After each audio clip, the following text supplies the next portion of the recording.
And I normally forget to thank Kristen and her family, but I don't know where she is, but they've been so generous. So generous with us to supply. We just come here and it's all set up. That somebody has to, to set up the room and take the room down and things like that, and refreshments. So again, thank you, Chris. Well, tonight's program. It's been a pleasure for me to know 4 generations of the Rehmann family. I was just talking earlier that Chris and I have worshipped in the same church every Sunday for a lifetime. And I don't know why, but now we're becoming the senior members. But it began with Earl, who I knew, and he started his business during the Depression. It was a tough time. And sometimes he was paid in farm fresh produce, and sometimes that he just didn't charge. It was just gratis. He was that kind of guy. He worked in that tiny office on Grape Street. Does everybody know where that office is? Mm-hmm. Yeah? Oh, yeah. And he had a staff of 2, his wife, who did the books, and Georgia Diamonger, who did the surveying. And now there's a parallel here. I'm going to come back to it. But I've always heard they had a big stamp collection, and so that he would work into the wee hours of the morning on his stamp collection. There's a parallel here. I'll be back to it. And regarding his generosity, that he said to someone one day when they complimented about it, and I think this is so typical of him.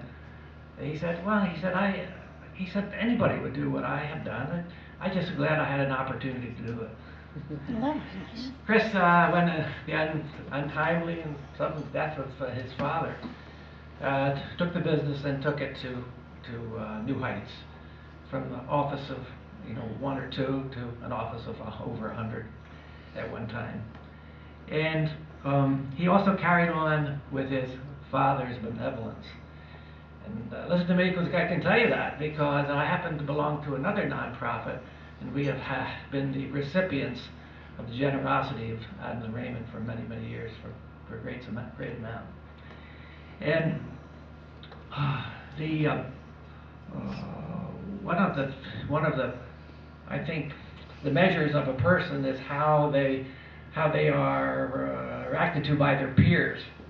Well, with Chris, he's been voted as in his business #1 in just about everything. But to me, as equally important is, as his father did the stamp collections, when Chris would come home from nightly, Monday through Thursday, every night meetings, he found a way that he could relax when he came home rather than hit the fridge. And he started growing a few orchids and he put them in the window. And the next thing you know that there was a greenhouse. And the next thing you know that Chris was hiking the Andes looking for a new variety. And so his peers elected him to be president of the International Orchid Society. What a great honor that was. So it's a great pleasure for me this evening to introduce our speaker, Chris Rehmann.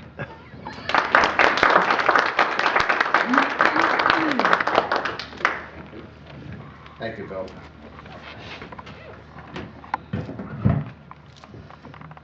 I'm not sure all the accolades are germane to the American Orchid Society. We had a trustees meeting last week. We do it by conference call because there's 22 trustees around the country, and I am now the past president, has been, but I am still a member of the Board of Trustees. And we've already had one person resign. I think another person is ready to resign. So this is just a flower club, I keep telling people. It's not the World Trade Organization, it's a flower club. Loretta said I should not wear my orchid tie because this wasn't an orchid event, but I thought I would put it on anyway just to aggravate. No. Now I had help with this from my 13-year-old grandson. He did want to animate it so that he had little things flying around or crawling, and I said, well, maybe people would need this to keep awake, but we'll try to do this as quickly. I don't know if you take questions as we go through or not, since this involves the town of Hammonton. And first of all, I would like to thank you for the opportunity to talk about one of my favorite topics, which is my father.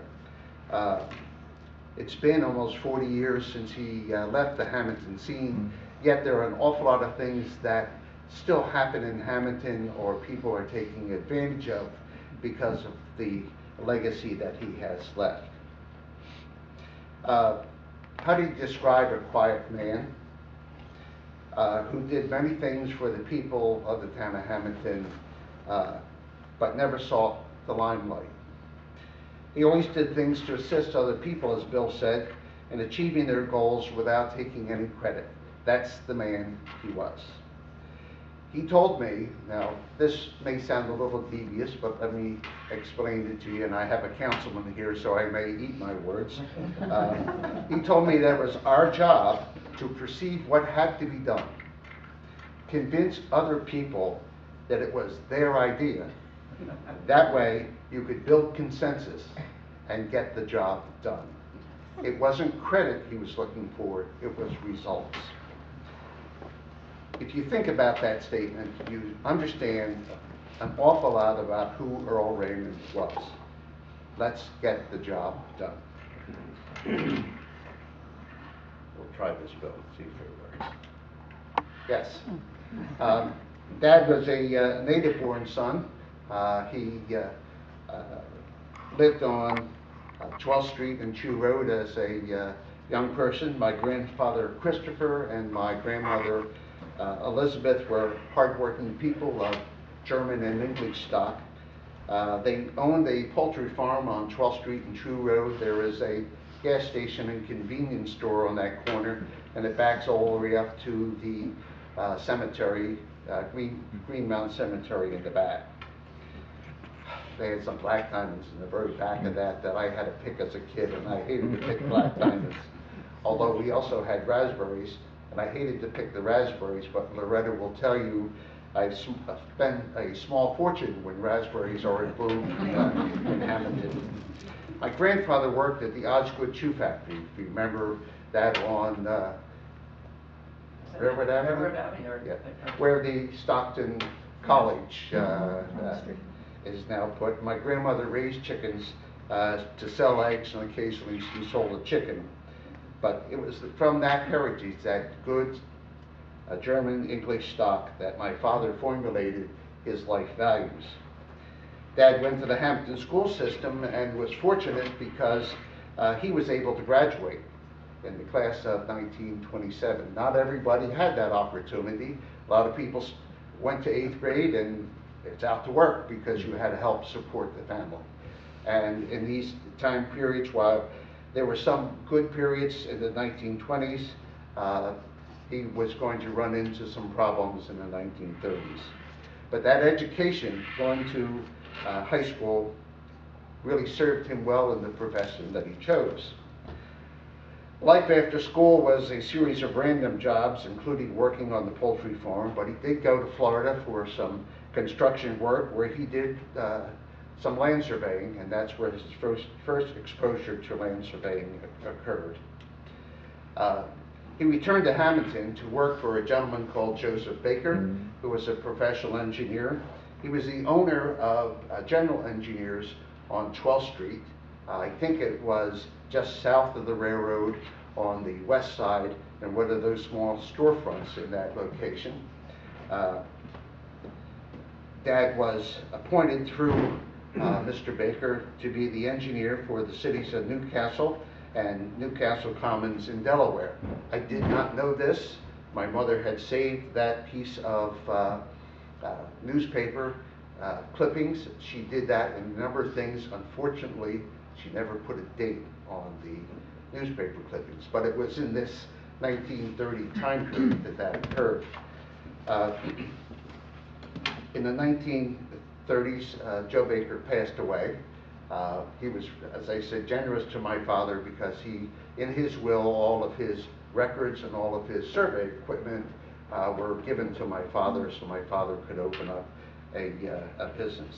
I have a letter from Mrs. Baker, who hit some hard times, I guess, in the 1930s, as a lot of people did, asking my father for help. And while I don't have the reply, I know my mother said that Dad very generously took some money over to Mrs. Baker and helped her out through some hard times. During the Depression, he cleaned the inside of tanks, worked on road projects, worked on WPA projects, none of it glamorous, none of it particularly money earning projects, but it was to survive at that particular time. It was at this time, after Mr. Baker passed away, that Dad opened the office on Central Avenue and Grape Street. The big break came for my father when he was asked to be the town engineer for Hammonton.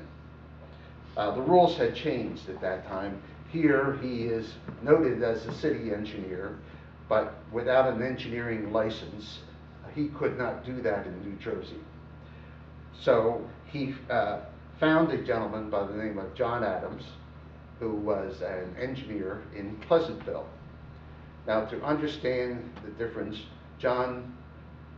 engineer's licenses are issued sequentially. So my number is 17,119. John Adams' number was 1775. So it was a long time ago, probably in the late 20s when John received his license. But they got together, and that was Dad's big break. This is when they formed Adams and Rehmann.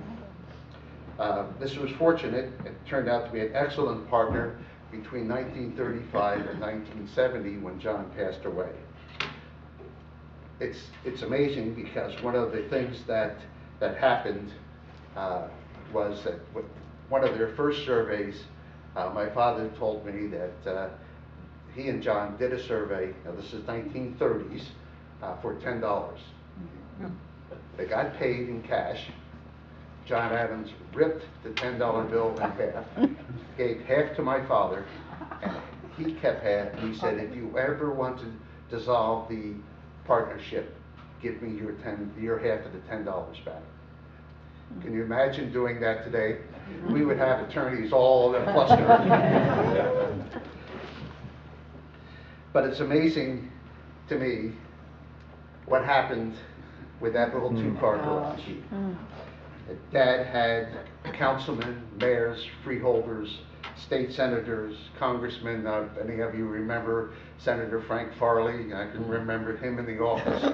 I think I was in the house listening to what he was saying in the office because he was a very brash person. But what he enjoyed most of all was that his friends and the local people who needed help knew where to go.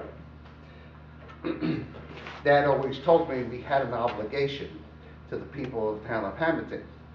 And I wrinkled my brow, not understanding what he meant. He said, well, most of the people that are in this town, especially those of Italian descent, came to the Americas for the opportunity to own land.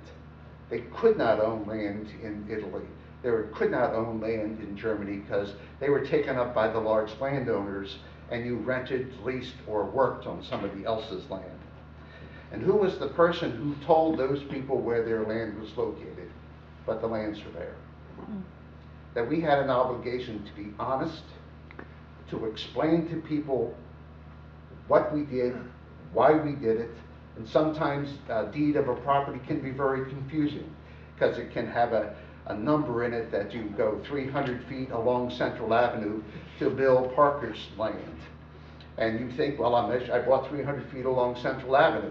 No, you have to locate where Bill Parker's land is located, and from where I start to that point is the property that you own. So it could be 250 feet, or it could be 400 feet, but that was how they wrote deeds at that time because there was, a lot of times there were not surveys associated with, so they worked what they call a call point. So Dad had to explain to some of his friends and farmers and customers exactly what we were doing.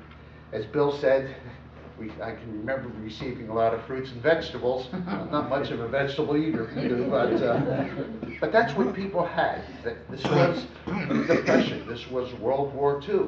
These were not good times for people, but that's still the obligation that Dad said that we had and tried to instill into me. We did not, as Bill said, we did not have to have many employees. George Daminger came back from World War II. He was a CB doing construction work in the Pacific Theater. So he fit right into what Dad was doing. He was a land surveyor. He knew how to use instruments, grading, and all of that type of thing. So he was there as what I consider a good team for my father. Of course, the other employee, I use that in quote, was my mother, Marion. Dad could never find a better advisor, helper, or confidant. They worked together in business and in life for the 42 years that they lived together. Dad served without break from the 1935 appointment to the 1974 when he passed away to the town of Hammonton.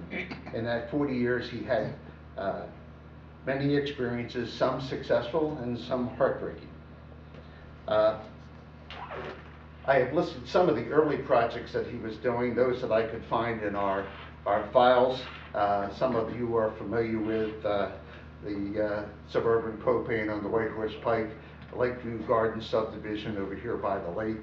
Marlin Gardens is Marlin Avenue, Woodlawn Avenue section of town. The Mardor Apartments are on 3rd Street. The Hammonton Park Apartments are the ones over on Park Avenue. Hammonton Arms are the ones that are out on Fairview Avenue. The Holy Sepulchre Cemetery. White Horse Pike Shopping Center is now Peachtree Realty. And he did work with Bob, the Raffer brothers, on the St. Anthony, St. Joseph, and St. Martin churches, where he did all the site engineering and surveying. I say some of them haven't stood the test of time. The St. Mary's Parish is now going through quite a reorganization. Is that the proper word, Jerry? Combining. Yeah. Combining, yes. One thing I will say that George and I had the distinct pleasure of surveying in the Holy Sepulchre Cemetery. We took 3 feet long, 1/2 inch diameter iron pipe and had to drive those pipe in all the corners of the plots that are out there. They had stripped all the soil, all the vegetation. It looked barren as it looks today, and it was rock hard. And I kept saying to George, I guess 2 Presbyterians shouldn't be surveying the Catholic cemetery.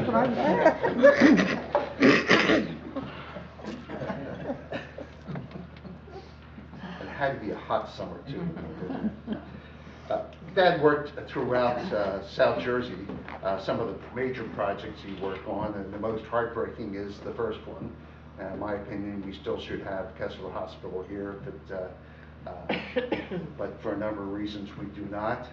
He was very proud of that hospital as it came in. He did know Mr. Kessler and the Kessler family. He had worked on the Kessler clothing factory. My mother was a bookkeeper at Kessler when she first got out of school. The Rio Grande Shopping Center and the Shore Mall Shopping Center were projects that he did for friends who came to him when they could have come to or gone to any engineering firm in southern New Jersey. Those of you are more familiar probably with the Shore Mall Shopping Center.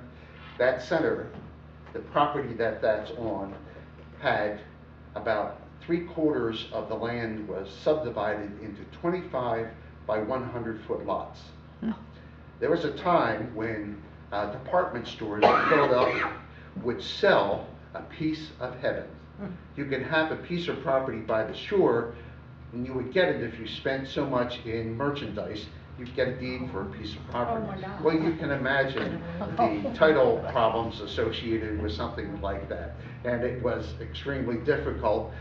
John Adams had done some of the basic survey before they subdivided the property, so he helped Dad do that. But if you go to the Shore Mall and look at that, and stand on the Black Horse Pike and look down the center of the mall, where I guess Boscos is on one side or the other, and Sears used to be in there. There's a 48-inch storm sewer pipe running right down the center of the corridor where all the stores come together because he had to put something in there to drain the Black Horse Pike. That was the only way he could get it permits. They figured out a way to stabilize the pipe so it wouldn't separate, causing erosion under the mall, and that was quite an engineering feat for him. The one I pointed out here is a 1,700 lot subdivision. In the time when we did this, in 1950, it was 10 at the time. I can remember opening the first wooden gates for the cranberry bogs that make up Collins Lakes. You know, and I forgot the map that I was going to bring.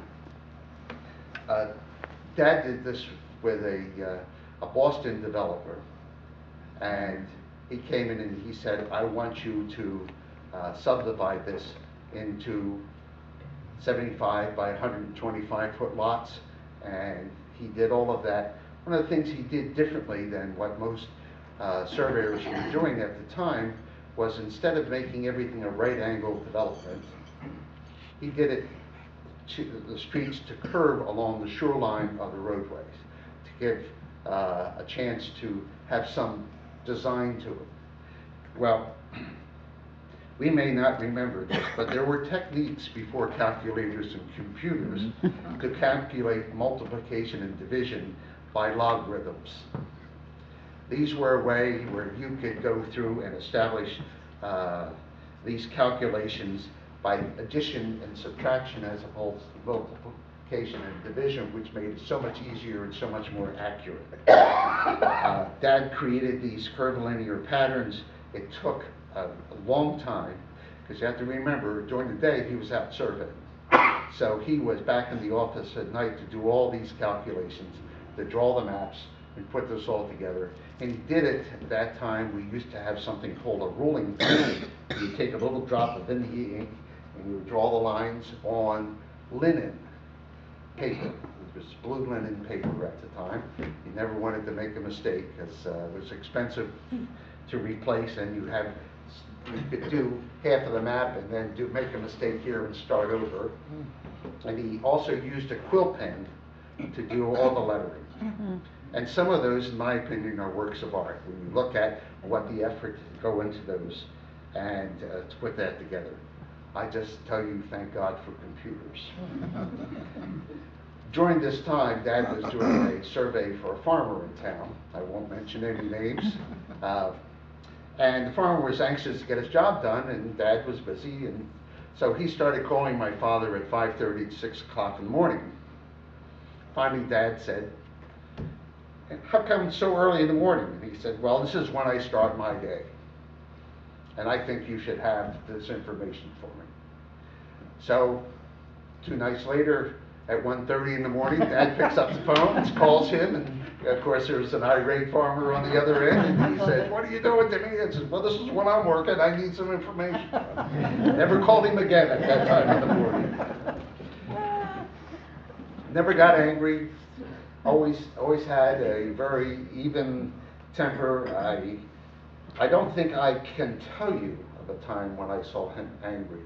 I can remember him coming over to the city of Vineland while I was out on a date, and I had the car, and we stopped at a stoplight, and of course everybody started up and the light turned green, and I started up, and the guy in front of me, because I wasn't paying attention, stopped, and I went into the back of this guy. He must have had I think it was a World War II tank for the damage that was done. My father had come over and picked me up, and I can remember he brought the survey vehicle, because that's the other vehicle we had. And so he picked me up. He first went in and saw the young lady's mother and father and make sure she was all right, and express his sorrow for the error his son made. And we walked out the car, and he said, drive me home. I said, no, I'm just too nervous and tired. I said, no, drive me home. We'll work on Saturdays, maybe Sundays, to pay for this, but you have to understand, you have to have confidence when you drive me home. So that's the kind of father that I had in growing up, and it made it difficult at times, because Am I going to upset my father or not? But sometimes I think that was the best technique, because if you were tempted to do something, you always had this image in your mind about whether I am going to disappoint my father. Brainerd manufacturing site, this is now Massarelli's. It used to be an overhead door company, and it was a nice addition for the town of Hammonton. Some of the major projects, and this is the one that really hurts the most, I think, is Dad and John Cavuto, Richard Howell, and a number of local people went out to Elkhart, Indiana. They traveled out to try to convince American-owned products to bring their Whitehall laboratories to Hammonton, New Jersey. It was a real coup for Hammonton at the time. Dad had to convince the county to build Grand Street and 10th Street and 9th Street to get out their first road. Town did not have the money to do that. I can remember him going down to see Senator Farley and bowing and scraping and doing what he had to do to get the access to the property that the town had that they could give to Whitehall Laboratories to locate here. It is sad because I can remember when there was an awful lot of white uniforms around town, and Bagley Annie's and Salona's service station and other places where people had a job, they had a fair wage. Arthur spent some time in there. Loretta spent some time in the office in the summer job, and so they threw her out because she was working too fast or something like that.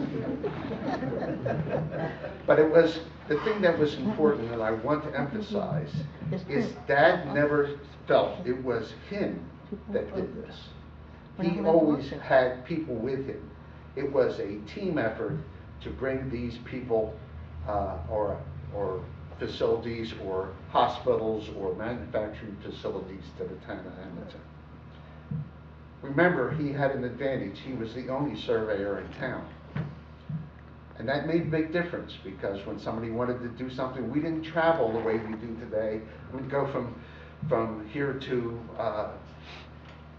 Marlborough, New Jersey, where I was representing the Western Monmouth Utility Authority. You know, go up to exit 8 on the turnpike, you get off, and you're there. It doesn't occur to me that you're traveling a long distance, where it used to be an event for Mom to take me to Wanamaker's in Philadelphia for Christmas shopping, and then some of you remember that. It was quite different. Gas was a lot cheaper at that time too. Dad did enjoy serving the people of town of Hammonton. You can't work for over 40 years with councils and not bring ideas to reality. We did a lot of road paving. We did a lot of sewer and water line construction throughout the town, installed drainage facilities. And what most people don't know is Dad worked with a lot of elected officials outside of the town of Hammonton to bring grant money in to reduce the cost for his friends who were the taxpayers of Hammonton. It didn't always work. We didn't always succeed in getting the money that we wanted. Sometimes we had to settle for less, but he was very good at talking to people and getting help. I remember one job we were doing on 3rd Street, somewhere around Wood Street, in that section of Hammonton, putting a sanitary sewer line in. We were in the middle of the excavation, the trenches was open, pipe was laying on the road, mounds of dirt, and the IRS comes in and arrests the contractor because he did not pay his withholding tax. Now, you have a road open, 3rd Street's a major access in the town. What do? Well, what he did was he went and bailed the contractor out, got the project done, and to this day, he never told me, and he would not tell me whether he ever got his bail money back. But he felt that's what he had to do, that's what the Trust of Hammonton had in him, and he had to get the job done. I don't think that fellow's alive now, so I don't think anybody can tell that story. Some of the major projects Dad was involved with is the Folsom Elementary School. Dad is the one in the middle. This is Charles Miller, who was the I think founder of People's Bank, and then Boardwalk Bank bought them out, and so he was one of the major bankers in town. And the gentleman with the unfortunate teal antlers is Mayor Jack Eckhart. Jack was mayor for over 36 years in the borough of Folsom. Quite a gentleman, just a absolutely delightful person to work with. Never heard him raise his voice, and he was a true friend to my father, and they did a lot of things for Folsom. This is probably the largest public project that was done in the borough of Folsom. As you're well aware, it's a small community, and took a lot of guts for the taxpayers to agree to do this, but they do a good job in the elementary school from what my Board of Education friend tells me, and or is that a choice school? Yes, they was first choice school. Where they get kids from around the area to take advantage of a good education. One of the other major projects that Dad was involved with is South Jersey Industries, or where South Jersey Gas is located on Route 54. This gentleman over here, George Ewing, Dad did a number of survey and engineering projects with him, and Mr. Ewing called and asked Dad to go out and start the survey of the property and get a topo map together, which we did, and then they put a lot of the site engineering together. Now, when I say site engineering, I don't mean the building. We were never architects, but all the water and the sewer and the septic systems. In this case, we're still having problems with septic systems there, but all the drainage facilities, access, and permits were part of what Dad was involved with. Pete Rainier, who was mayor at the time, decided he wanted an airport in the town of Hammonton. They met with Dad and went up to New York State, Long Island, I can't think of the name of it, and met with the Federal Aviation Administration, and understand here's a person that did not fly, doesn't have an engineering degree, and now somebody wants him to build an airport. Understand that when you're in the Depression and somebody offers you a job, you do not turn it down, because you may not have the opportunity for another job. And that may be the difference between food on the table and food not on the table. I can't tell you the number of nights he spent learning what a primary surface is, approach surfaces, transitional slopes, all of these things that are built around the airport. There's a three-dimensional shape that comes up here where 300 feet up is what they call a primary surface. So if a plane is circling, he's in these areas. You have transitional slopes to make sure none of these buildings penetrate the approach slope that comes down through the airport. All of those items he had to learn before he could start the design of the airport. The original runway and taxiway, apron, were the first part of it. We ran out of money. My father called me and said, Chris, put on your old clothes. Because at the end of each of the runways is what's called threshold stripes. These large white lines so that the pilot can determine where the end of the runway is located. We didn't have the money to paint them, so we painted them. He laid them out, and my mother was there with a big roller brush going. I don't know what that cost him to have her do that, but I will tell you that there was a 90% grant for the money that was spent, and then when a taxiway and lighting had to be brought in, he went back up to White Plains, New York, and met with Bob Mendez, who was a young guy, and I think Bob was adopted by my father because this guy did over and above his job description to help Dad make this airport successful. When you go in and you're kind and you ask and you talk to people as they are important, sometimes people help you back. The Hammonton High School, to tell you how old this thing gets, now called the middle school, was also part of the one of the major projects that Dad was involved with. At that time, he was working with Dick Contenicio, who was the president of the Board of Education. They got the bond referendum through. They worked with the board to select the site and had to design the extension of Liberty Street because it came from that one-way street off of Bellevue Avenue to Cedar Branch Stream and stopped because nobody could afford to build the bridge. Dad got the county to build two bridges, one at Liberty Street and the other at Linda Avenue, and they built a sewage pump station because that side of town on the west side, on the opposite side of Cedar Branch Stream, did not have access to sanitary sewer. In order to ensure that what they were doing was proper, Dad went out and surveyed almost all of the western side of Hammonton from the White Horse Pike to 3rd Street to get enough elevations to determine how deep the pump station had to be so that they could run gravity sewer lines to that pump station so they didn't have to build a second pump station. Because each time you do that and you start to pump all the wastewater, that costs money, and he didn't think that was the way to do it. So he did all of that. Unfortunately, as like the airport, Nick Contenicio came to that little two-car garage and said, Earl, we're out of money. We cannot build a football field and track. He said, and you know as well as I do, if we don't have a football field with this high school, we are going to be run out of town. So Nick asked Dad if he would design it and he would lay it out, and Dad did, and Nick brought his equipment in from Bay and Carey Construction Company at no cost to the taxpayers of the town of Hammonton.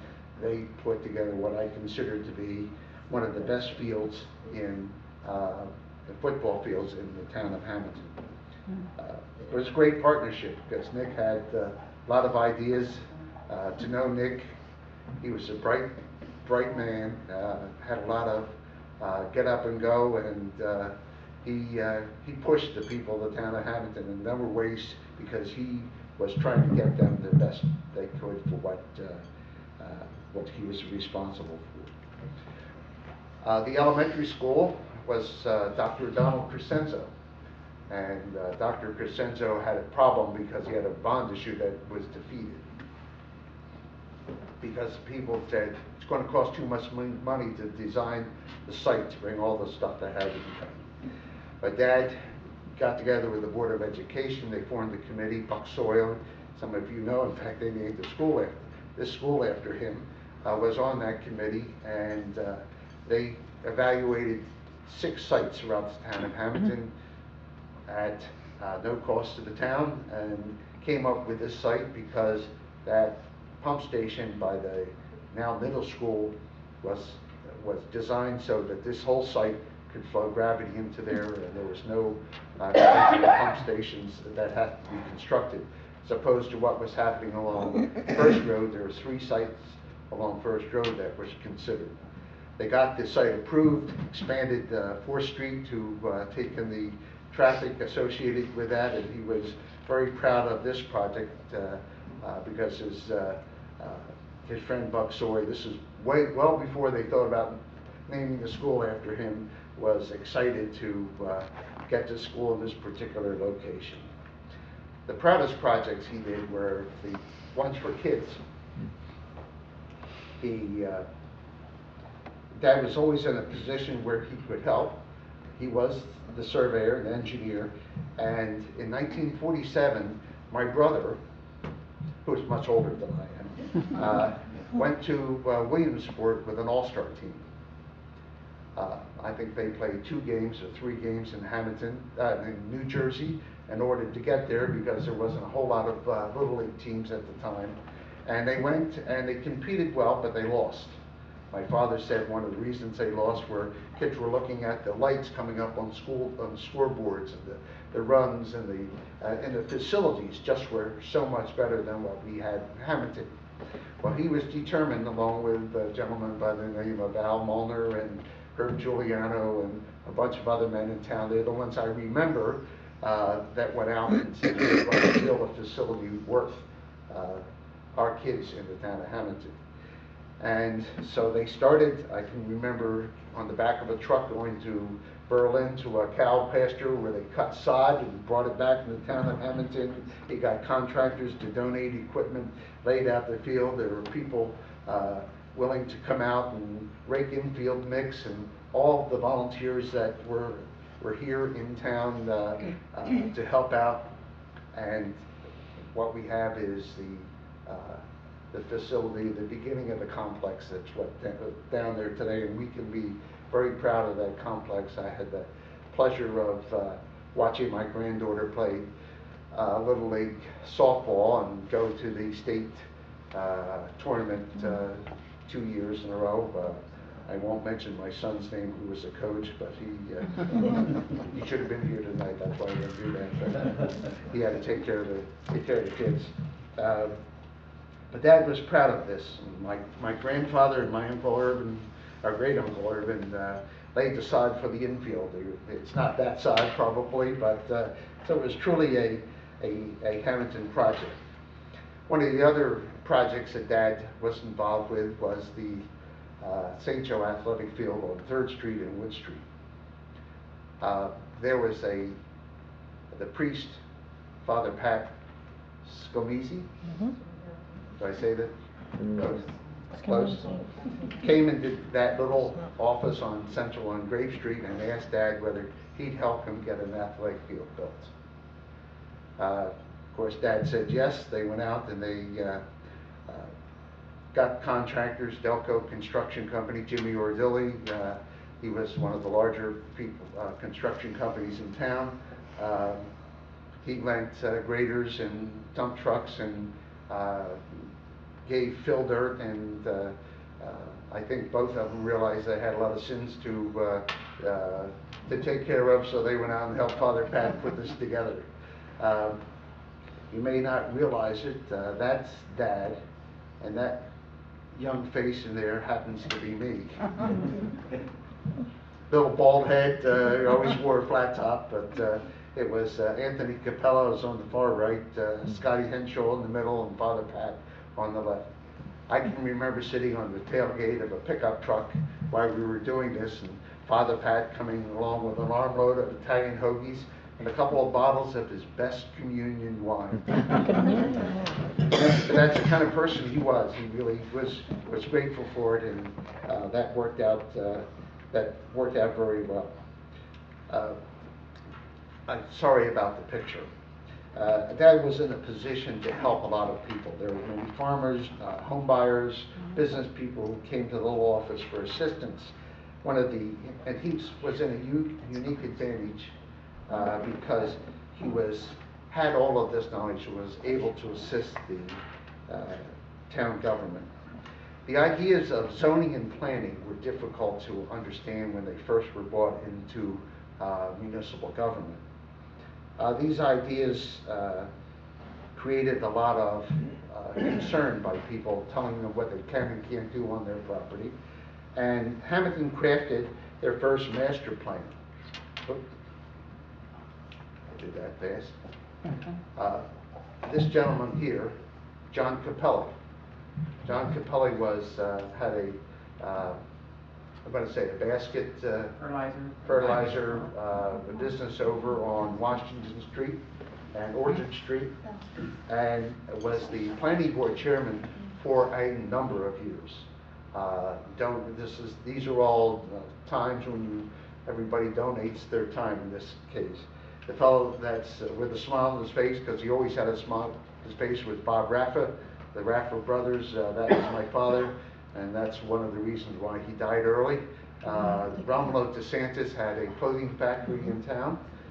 And this is Robert Small, one of Dad's friends, and president of First Federal Savings Simone.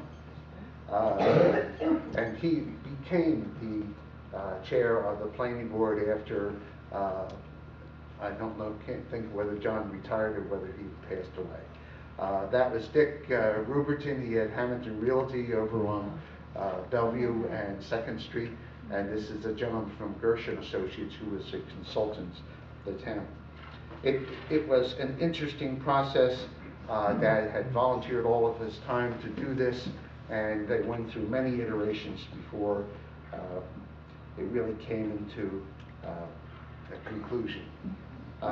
Again, you don't sit on council for 40 years of council meetings. It sounds like a sentence as opposed to something worthwhile without gaining knowledge.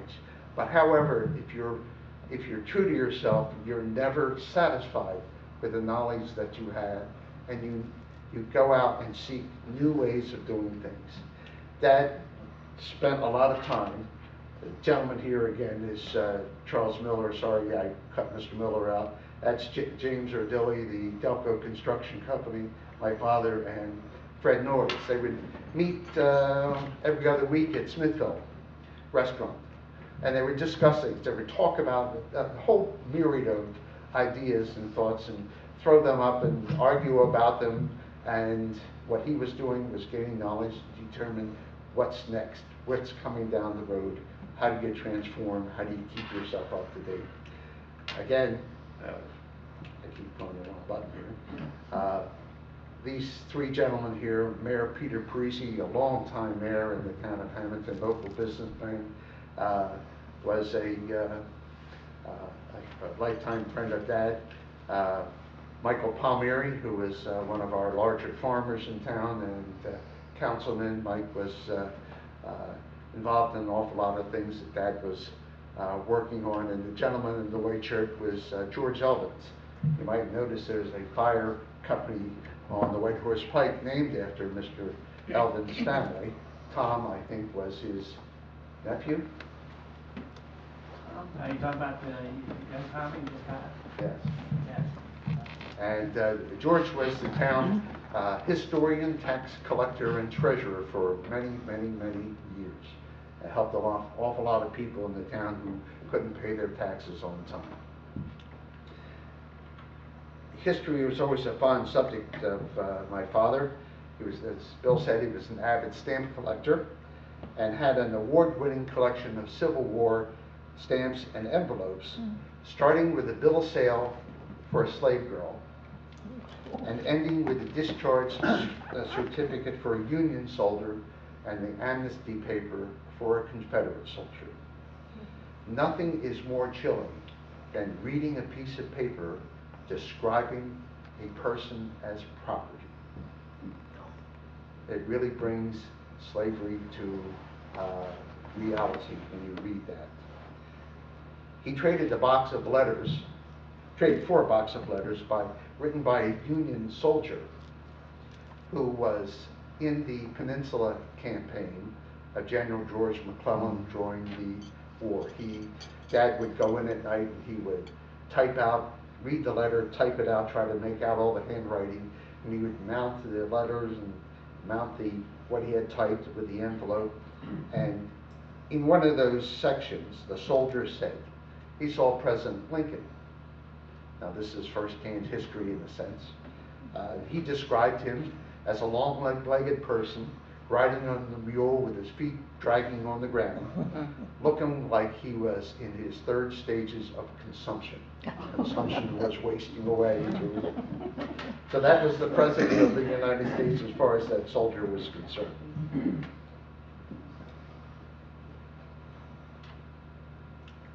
Dad also was involved in the leadership of service organizations in town. He was very fond of the Masonic Order, was installed as the worthy matron of the organization because a lot of the people there, the Porters, the McCluskeys, the Davenports, those people who were his friends were part of this organization, and he felt as though that was an organization.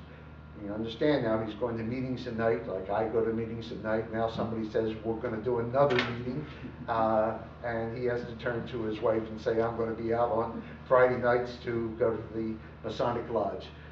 But the thing I remember more than anything is the fact that he committed to memory, and I think I have this right, it's about a 30-minute oration for a funeral. So when you have a Masonic brother pass away, as they do with the Knights of Columbus, they go in and they have this funeral ceremony that they do at the viewing. And Dad did this for I don't know how many people because they were his friends. But I could remember walking and riding in the car and saying, "Dad, what did you say?" Then he was going through his mind this recitation of this funeral oration. But that's the kind of person that he was. He would do that for his friends. He did not seek recognition. That was not his thought in life, and that's not what his mother and father told him was his purpose. Some people did give him recognition. Here this is Charles Davenport, who had an insurance company in town, giving Dad a certificate because he was the first president of the Sports Boosters Club. It was formed in 1957. He had some skinny-legged rascal, me, playing sports, so he thought he should get the parents involved because they should support the programs, they should support the coaches, and they should support the school. And the center is the Kiwanis Club. At the time, they were giving recognition for service to the town of Hammonton. Ralph Contenicio, Atlantic Electric, Benny Massara, Loretta's uncle just passed away, Dan Franchetti, Tony Rice, Alex Weatherby, who was mayor at the time, and my father got recognition. On the bottom is the Chamber of Commerce dinner of 1974. I think it was August. There Sam Mento is giving him the Nice Going Award for the Chamber of Commerce. Little did Sam know that 4 months later my father would be gone.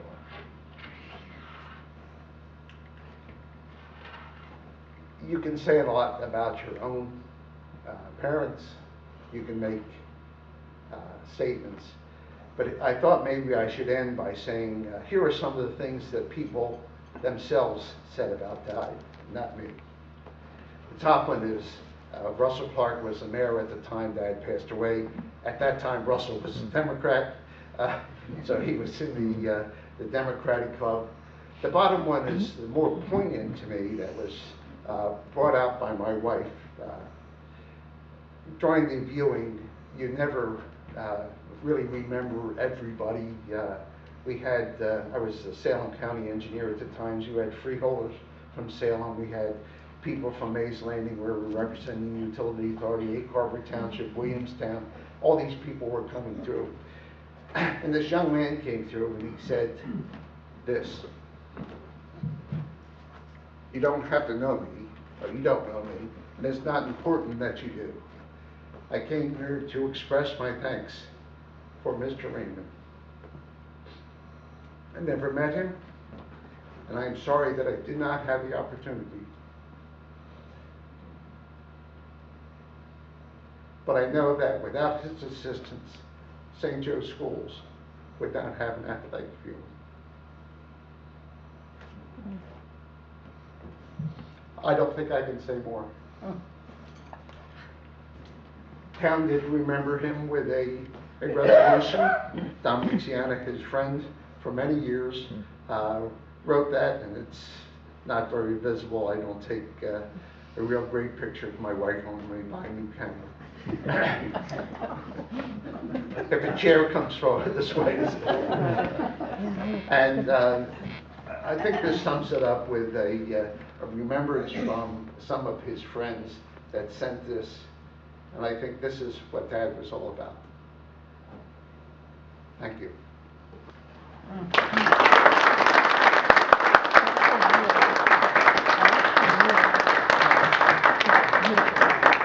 Questions? Seems to me, Chris, that your father lived several lifetimes in one lifetime. You only accomplished. I just want to say one thing. Chris put a slide up there and didn't comment on it, and that was the fact that when the history of Hammonton was written, and I being Italian, they were going to write that, and they weren't going to include the Italian contribution to the community. And my father-in-law was involved in, was on the historical committee, and said, well, you can't write a history of Hammonton without something about the Italians. And he was the one who wrote that portion of that book, and we, the Italians, would not be included if it were not for my father. Yeah, I did skip over that. He did an awful lot of interviews and collected a lot of documents and worked with Mr. McMahon, who actually wrote the chapter, but Dad provided him all the research, and it was a labor of love for him because, again, he liked history, and an awful lot of his friends were descendants of those first people who took the step to get on a ship with nothing, come to a town, a country that you can't speak the language, and be successful. Thank you. Thanks, Earl. Thank you. Thanks, Earl. Thanks, Earl.